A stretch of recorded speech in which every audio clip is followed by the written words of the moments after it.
Здравствуйте! В эфире телеканала программа «Актуальное интервью», в студии Кристина Якупова. Как будет развиваться экономика республики в условиях антироссийских санкций, какие отрасли уже ощутили сильное давление, а в каких направлениях имеются скрытые резервы и потенциал к росту, гость студии Кирилл Бычков, первый заместитель председателя правительства республики. Кирилл Евгеньевич, здравствуйте. Здравствуйте. Как организована работа правительства республики в условиях санкций? Насколько Якутия готова к вызовам, которые нам бросает мировое сообщество? Справимся? Ну, конечно, Якутия – это не исключение из общего количества субъектов Российской Федерации, которых, естественно, коснулись санкции.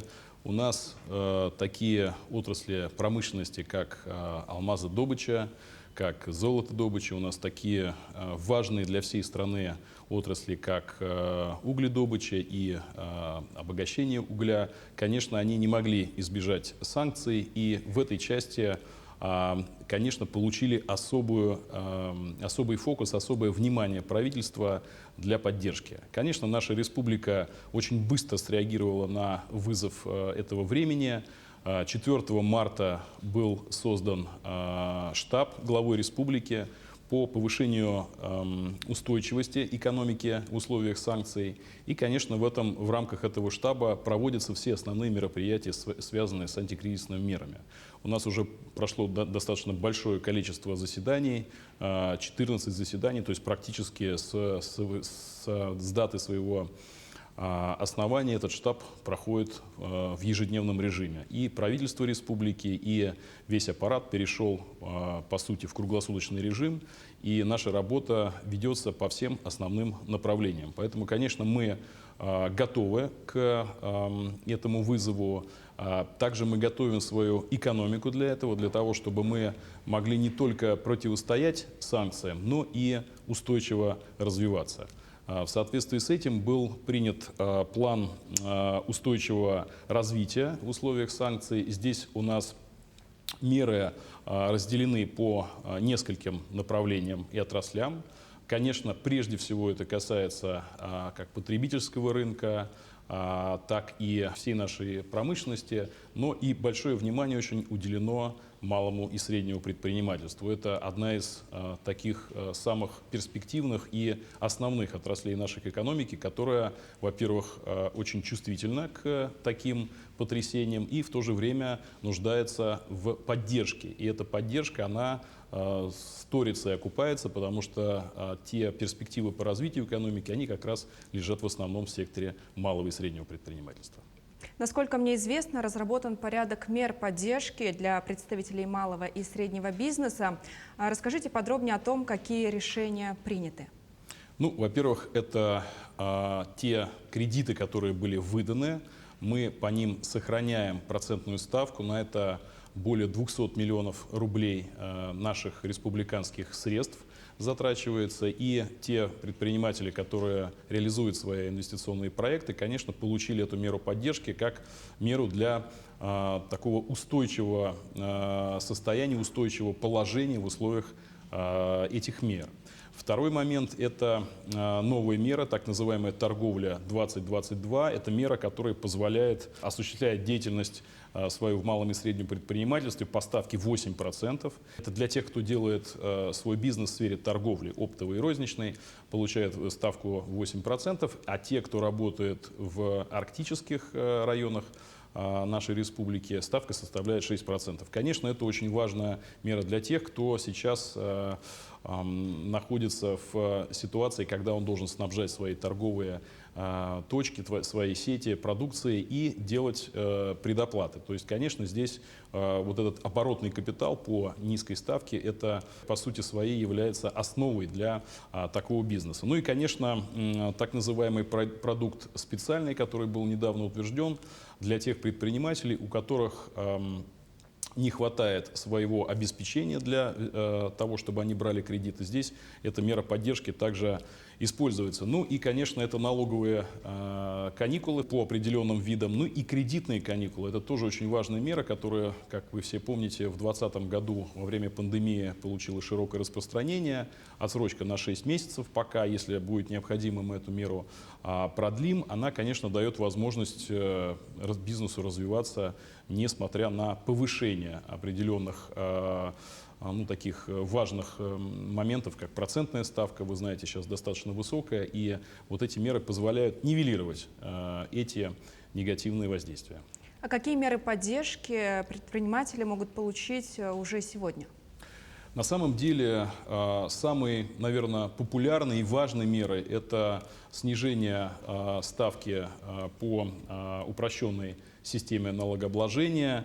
По ставке дохода она снижена с 6% до 1%, а по ставке дохода минус расходы снижена с 10% до 5%. Конечно, это очень мощная мера поддержки, она напрямую влияет на бизнес, на рентабельность предприятий, и она, собственно говоря, позволяет им развиваться в этих непростых условиях. Я считаю, что это, наверное, самая важная, самая нужная мера, которая была принята для поддержки в налоговом отношении наших предпринимателей.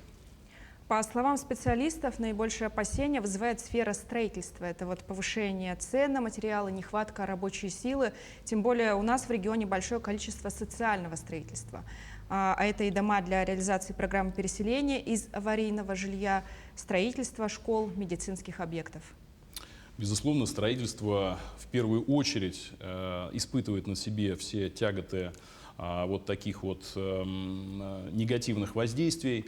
Как это было, опять же, и в начале пандемии, стройка на себе понесла нагрузку прежде всего недостатка рабочей силы, как это было в 2020 году, ну и, конечно, удорожание строительных материалов, а особенно тех составляющих, которые связаны с импортом. Поэтому вот ровно по этим направлениям мы и двигаемся для того, чтобы обеспечить не просто всем необходимым нашу стройку, но и ни в коем случае не снизить темпы строительства. Ведь ни один объект, который мы сейчас строим, не будет прекращен или не будет перенесен по срокам строительства. И мы рассчитываем ввести все объекты в этом году согласно плану на текущий год. В этой части мы усиленно работаем по снабжению наших строек рабочей силой. Конечно, для нас самый важный и самый перспективный источник – это местные кадры, поэтому в этой части мы уделяем очень большое внимание переквалификации, обучению. Причем есть срочные курсы. Я могу сказать, между прочим, это очень важная мера для молодежи, потому что, конечно, молодежь и те, кто выпускаются из вузов, СУЗов, получают поддержку, и в том числе и материальную. Но ведь оплачиваемая работа сразу, которая дает достаточно хороший заработок и, самое главное, профессию в руках – это гораздо более важная мера поддержки. Поэтому я призываю всех молодых людей обращать внимание, то наши центры занятости размещают эту информацию, и Государственный комитет занятости населения проводит специальную программу по переквалификации и обучению специалистов строительной отрасли. Ну и, конечно, это работа по льготным кредитам. Самая, наверное, важная задача. И, конечно, очень много мер уже федеральной поддержки принято. Мы их уже сразу реализуем на территории республики. Наше местное законодательство республиканское тут же было приведено в соответствие. И такие важные вещи, как субсидирование процентной ставки для застройщиков, это та мера, которой вот уже в ближайшее время застройщики могут пользоваться. Вы курируете промышленные предприятия региона. Как они себя чувствуют в условиях санкций? Есть ли какие-то сложности? Ну, конечно, сложности, безусловно, есть. Те отрасли наши, такие основные, профилирующие, несут на себе такие достаточно серьезные испытания сейчас, но, безусловно, здесь мы оказываем поддержку прежде всего там, где необходимо импортное оборудование, импортные запчасти. С помощью импортозамещения Минпромторг проводит очень мощную работу в этом отношении. Мы постоянно находимся вот линейно в этой задаче внутри, и те возможности, которые есть сегодня по поставке материалов, комплектующих, оборудования из дружественных стран, например, из Китайской Народной Республики. Наше министерство реализует, и представители республики, которые находятся там сейчас на территории, они активно взаимодействуют с нашими китайскими партнерами и пытаются решить в короткие сроки эти задачи. Конечно, мировая экономика была построена таким образом, что определенные виды продукции и оборудования, они исходили из тех стран, из которых у нас сегодня доступ по импортным позициям закрыт. Здесь мы и нашу экономику переориентируем, и все наши торговые цепочки переориентируем на дружественные страны, поэтому с Китаем у нас достаточно большая перспектива сотрудничества. Я думаю, со временем многие позиции в нашем угольном, в добывающих отраслях, они поменяются на соответствующее производство из дружественных стран.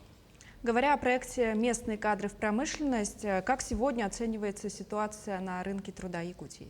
В целом хочу сказать, что ситуация на рынке труда стабильная. Конечно, небольшой прирост безработицы есть, но, я вас уверяю, это не выше, чем уровень начала прошлого года. То есть это достаточно такая, скажем, контролируемая безработица, которая, безусловно, все равно нас не оставляет, скажем так, смотреть на эту ситуацию со стороны. Мы активно сейчас действуем по тем направлениям, где мы можем устроить, в том числе местные кадры в промышленность, учитывая то, что многие потоки рабочей силы в связи с курсом рубля, в связи с геополитикой, они поменялись. И те возможности, которые были в прошлом году, в этом году нереализуемы, мы усиленно наполняем наши производственные предприятия, наши инвестиционные проекты, которые реализуются местными кадрами. И мы, еще раз, как я уже сказал, по строительной отрасли реализуем программы быстрой переквалификации. Я считаю, что это самая основная педалька, на которую сейчас стоит нажимать для того, чтобы эти проблемы решить. Ну и, конечно, трудоустроить наше население, которое не должно испытывать трудностей, а только, собственно говоря, какие-то преимущественные перспективы должны из любой ситуации появляться. Я считаю, что это как раз та сфера, где это возможно. Буквально на прошлой неделе было принято решение о поддержке IT-индустрии. Правительство страны освободило IT от уплаты налога на прибыль и проверок. А по решению главы Якутии на поддержку аккредитованных IT-компаний Якутия будет направлено 300 миллионов рублей. Расскажите, почему так важно поддерживать креативную индустрию? Во-первых, наша республика является одним из лидеров в IT-индустрии на всероссийском уровне, поэтому, конечно, эти позиции мы ни в коем случае не допустим утерять. Более того, в связи с тем, что многие продукты программные, многое оборудование, которое использовалось нашими предприятиями, IT-центрами, дата-центрами и так далее, они точно будут переориентироваться на комплектующие из дружественных стран, а в основном из России, то мы в рамках перехода на эти программные продукты, конечно же, будем опираться на свой собственный IT-потенциал и на свою собственную отрасль IT. Я считаю, что для нее пришел золотой век. Я считаю, что те заказы, которые будут им передаваться от предприятий, это та основа их бизнеса, который даст им мощный толчок. Я считаю, что для IT-отрасли как раз пришло время ускоренного развития, и перспективы для этого очень существенны. Мы будем очень сильно помогать, уже направив туда достаточно большие средства, около 300 миллионов рублей будет на прямую поддержку направлено. Ну и, конечно, я считаю, что мы увидим многие продукты, которыми мы раньше пользовались, аналогами будут местные наши, и будем оказывать этому поддержку и впредь. Кирилл Евгеньевич, спасибо, что ответили на наши вопросы. О том, как будет развиваться экономика республики в условиях антироссийских санкций, мы поговорили сегодня. Оставайтесь на нашем телеканале.